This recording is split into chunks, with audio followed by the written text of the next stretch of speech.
Good afternoon, Mayor. I'm Tonton. Anyway, my question is on a lighter note, but sometimes I'm thinking that it could be the more serious note.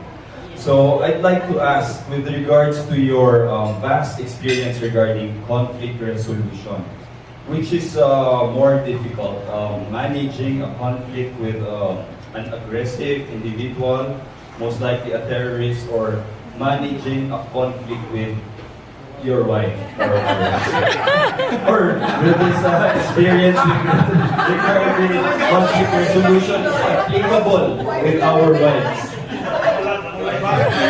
Bawal ang exhortation dito, Tom. I remember the words of an Indian guru. He said, "A person who says sorry when he's wrong is an honest person. A person who says sorry, even if he is unsure, is a wise person. A person who says sorry, even when he is right, is a husband."